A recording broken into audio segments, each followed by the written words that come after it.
What's good, everyone? So, we got to talk about Josh Heil versus Boo Llewellyn, and mainly the bigger issue that it presents about the sport of wrestling, and what it means in the context of the tournament, and what it means for the sport moving forward, and what we should do off of this. For anyone not familiar with the situation, I'm about to clue you in. Okay, so let me bring you up to speed, and for anyone not familiar with wrestling, I'll give you a little explanation here. So, the situation. It is currently 5-6. They went into overtime with the score tied 5-5. So, in wrestling, when you go into overtime, there's a 1-minute sudden victory period where the first scorer wins. It's sudden death. So, they finished that out again with no points being scored. Once you move out of that, you move into the 30-second ride-out periods, which is each wrestler gets 30 seconds, no matter if there's any scoring or not, no matter what the score is. It wrestles just like a regular match, and they get a chance to escape. And if someone can't escape by the end of that, then they lose. It's that simple. It wrestles just like a match. If those two 30-second ride-outs goes, and one's ahead in the points, then it's over. So, in the context of this, the 30-second rideouts here, Josh Heil got a reversal. And during his 30-second rideouts, that put him, obviously, up 6-5 over Boo Llewellyn. Now, Boo Llewellyn cut Josh Heil when he chose down. And basically now has to get that takedown in order to win. This is the situation. They went out of bounds, just as where I've paused the video, with 7 seconds left on the clock, because there was a challenge brick thrown by the Oklahoma State corner on a takedown, which is a separate controversy, and people are going to be talking about that one too. But they didn't give it, so forget about it. We are in this situation right now. Now, I'm going to play it real quick and just let you watch what happens next.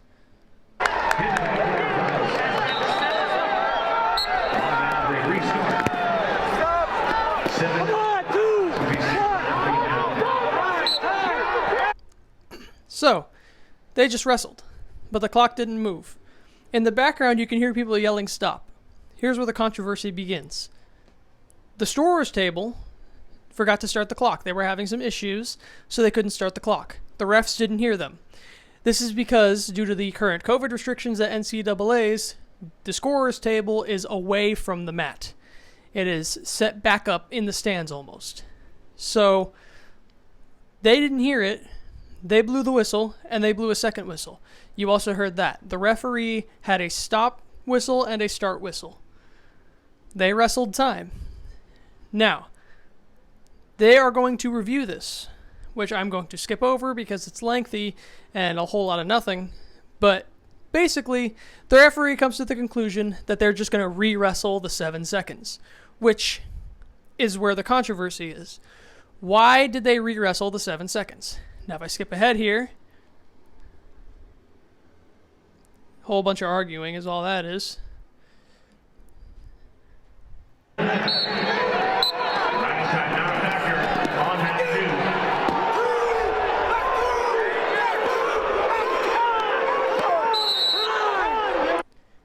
Now, they called time, but they gave the takedown to Boo Llewellyn with 1 second left on the clock. I know you didn't really catch it from this angle, but they gave the takedown to Boo Llewellyn with 1 second left. Now, that shouldn't be, because they already wrestled time. So the question is, why didn't they just run the time off the clock? This is where the controversy comes in. So as you can see right there, they wrestled their time, but they didn't run it off the clock with a stop and a start whistle. Now, afterwards, there's a whole bunch of arguing that I'm not going to show you guys because it's just pointless and stupid, and you can't really hear half of it anyway.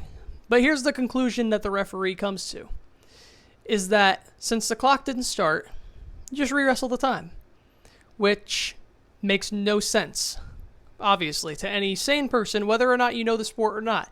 Because you know in other sports, they can do clock adjustments. And they had the head referee come over and tell the Campbell guy, Coach Scotty, I apologize, I don't know his last name. They told him that we can't do anything about it. There's nothing in the rule book. Because the only thing in the rule book is that the only timing software you're allowed to use is the integrated timing software in the system. Now, at first sound, that makes it completely and totally illogical.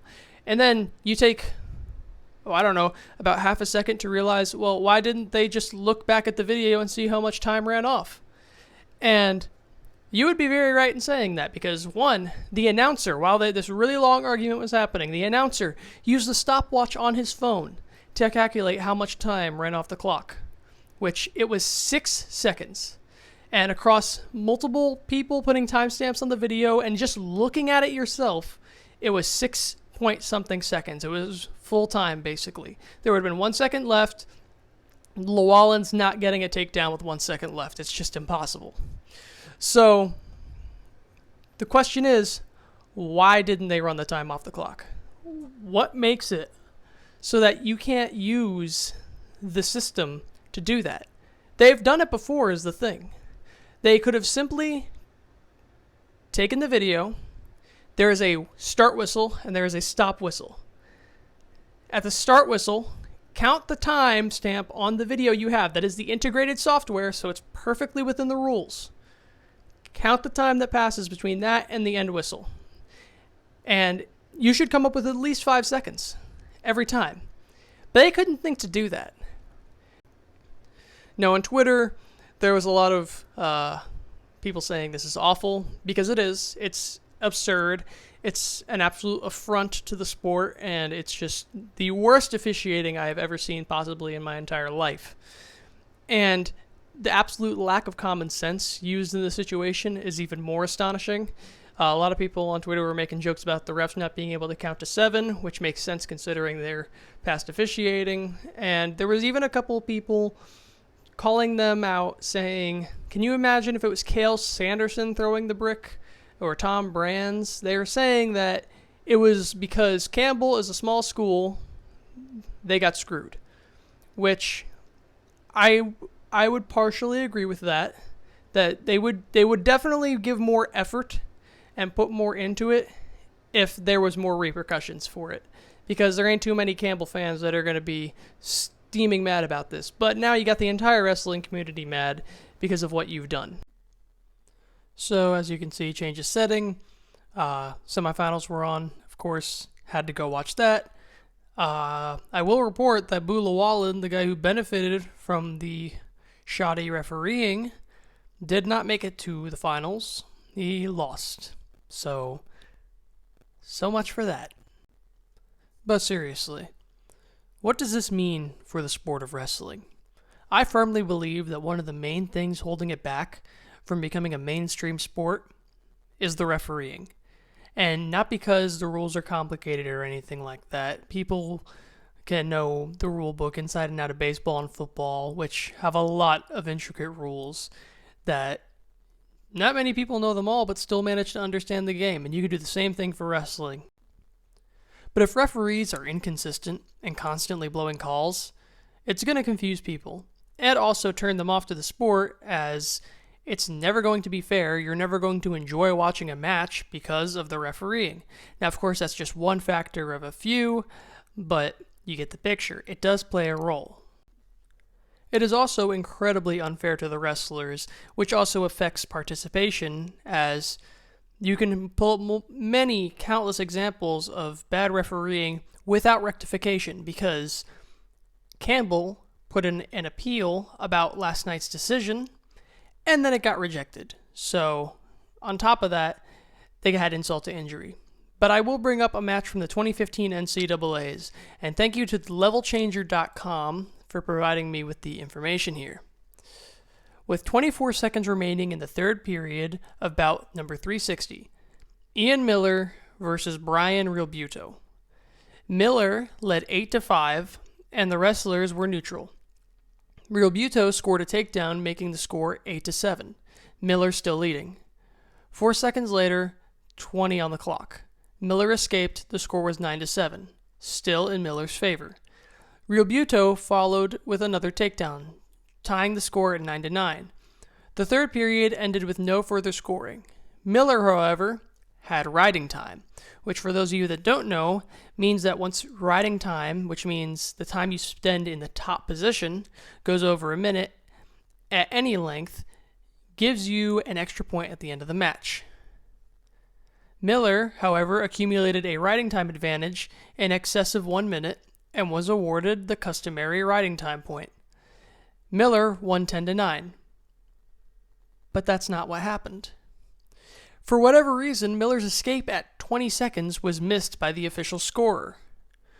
The scoreboard showed Real Buto ahead 9-8 when the clock expired and Miller's riding time advantage added. The score was tied 9-9. From the moment the whistle blew ending the third period until the whistle blew starting sudden victory, 25 seconds elapsed. Miller's head coach, Jem Andersey, said that he approached the scoring table at the third period's conclusion to question the score, but was rebuffed by the officials. Real Buto scored a takedown in sudden victory to win 11-9, effectively screwing over Miller. Now, of course, Ian Miller's college, Kent State, filed an appeal about this decision and was again, just like Joshua Heil, told no, we are not rectifying our decision. And that screams ego to me because they know they screwed up because there's no way Real Buto has a phantom point. Now, the biggest thing that makes it impossible, that makes it so that there's no way that the referees could have not rectified their decision, is that they gave Real Buto 2 takedowns, but they only gave 1 escape. Now, that's impossible because in order to get another takedown, you have to lose control and give up the escape. So if there wasn't an escape, how could there be a takedown? So the score is illogical on top of that, and nobody decided to correct it. Further on the point of the egos of referees, when video review was finally added to college wrestling, the turnover rate, I believe in the 2018-2019 season or since the beginning of video review, was 10%, roughly. That's 10% of all challenged calls with video review had their calls overturned. That's because the referees were reviewing their own calls. And, of course, they never make mistakes, so why would they overturn their calls, even if they clearly saw that they were wrong? Thankfully, this season, they did what baseball did, and they gave their review to someone off location. Of course, not down on the floor, I mean by that. Wrestling doesn't have the budget to have some kind of office in New York where they have reviews, but you get the picture. But that still obviously isn't helping. And I can keep rattling off more examples. And like I said before, this does not stop at the college level. This extends all the way throughout every level of wrestling with the egos of these referees, their unwillingness to admit their mistakes, and their general lack of common sense, because they do make very bad calls up and down everywhere. There is countless ways that you can prove different calls were wrong. Just by even having a cell phone video from up in the stand in the back corner of the gym can sometimes prove a referee wrong. Or see something a referee completely and totally miss, but they will never admit it. And if you question them, oh boy, you better buckle up. Just this season, a kid up at a tournament that I was at was getting hurt. And he was getting hurt bad. He was making noise. He was not moving, and the referees hit him for stalling instead of checking on him. Now, of course, some would say, why didn't he wave his finger for injury time? Well, it just so happens that when he went to put his finger up, the other kid grabbed it and put it back down, so he couldn't do it anyway. So he both had to get 5 stitches and had a concussion by the end of the match. Now, the referee could have easily prevented this, as of course, I was there. I watched the match. You're going to have to take my word for it on this one. But either way, what happened after the match is the part that's scary. The mother of the boy was reasonably upset with the outcome of the match, not because her boy lost, but because of the lack of protecting the wrestler, which, by the way, is supposed to be the number one job of any referee in any sport, is protecting the athlete. She did not go full Karen mode. She did not scream. She did not stop. She did not cry. She simply went over to the head referee and asked for the name of the referee who was in charge of the match. They kicked her out. They had a police officer come over and escort her out for asking the name of a referee.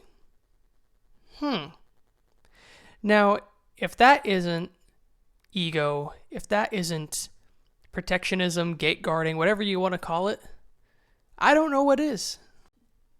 I'll give you a personal example if you're still not convinced. My regional tournament my senior year, now of course, I will go ahead, put it out there. If you're on the other parts of my channel, if you're a faithful subscriber, you will see that I am not that good in high school. I have improved since then, hopefully. But in high school, I was buns. Either way, I was in the wrestlebacks at the regional tournament, which, by the way, is the tournament that's the go-to to states in the state of Florida. And I was wrestling, and I got a kid. I was leading 2-0 because we had a scoreless first, and then I got 2 back points off of a tilt while I was on top, and I was riding this kid really hard. Now, he stood up, and I got a standing tilt, put him right to his back. Once I got the kid to his back, the referee, as we are here, he was standing here, towards our feet. He decided it would be a good idea to run around over here and then start counting. And only got 1 swipe off, and I missed my back points. If you go back in the video, you can clearly see it was 2 to 3 swipes. It's not even like you could say it was maybe 2 swipes. It's more, you can argue it's between 2 and 3 swipes. However, he didn't count it. Now, of course, it's my fault what happened next. He escaped, took me down, and then third period, he rode me out. My high school career is over. I'll own up to the fact that I shouldn't have let the rest of that match happen, but I did get cheated out of points. And not 30 minutes earlier, my little brother, over on a different mat with the same exact referee, my little brother, in overtime, took the kid down. He was on his hip, hand posted on the mat, other hand pushing on his head, and my little brother had a Navy ride, which is the kid's on his butt. My little brother has his leg laced up and is straddling his body. He is in full control, and this kid is doing nothing but posting. He held that position for 17 seconds, and there was no score called. When our coach finally decided to go to the table and question that, he said, well, he didn't put a hand up around the hip. Really? I didn't know the Navy ride didn't count as a controlled position, considering you can get back points from there. Either way, he ended up losing the match in rideouts, and reasonably, my dad, Matt's side, was furious. Back-to-back, 30 minutes apart. The referee and my dad had a stare down, and he went over to my coach, not even to my dad, went over to my coach and said, if you tell him to calm down or I'm going to have him removed from the gym. Really? Because then the coach walked over to my dad and goes, hey, he's saying, watch yourself or you're going to get kicked out. In response, my dad looks at the coach and says, really? Well, he better bring a lot of people. Now, the question is, why can't referees be held accountable? And you know what? I'm going to go ahead and say it's not just wrestling. It's every sport. But right now I want to focus on wrestling because of how bad it is and because of how bad it's getting. They're being far too comfortable everywhere, not being held accountable for anything they do. No jobs threatened, no salaries threatened, no fines imposed, not even so much as an apology from these guys. I've known one ref who's apologized, and that's only because the school in question has a lot of pull in the area. And I guarantee you that's the only reason he said anything. Because that's how they are. Running back to the Josh Heil situation, because same thing. Campbell, who cares about Campbell? They don't have any pull. What if it was Cale Sanderson? What if it was Tom Brands? They would have been on it like white on rice. But anyway, that's just my 2 cents on this. Feel free to comment down below. I'd like to have a discussion about this too, because it's important. And feel free to bring in any other sport that you want to talk about where the officiating is like this too, because I've experienced from a Little League where the same thing happened, where the referees can't be held accountable and they would kick parents out of the games. Of course, some of them deserved it, but some of them simply questioned the call. It makes no sense to me. Anyway, this world needs some more accountability. See ya.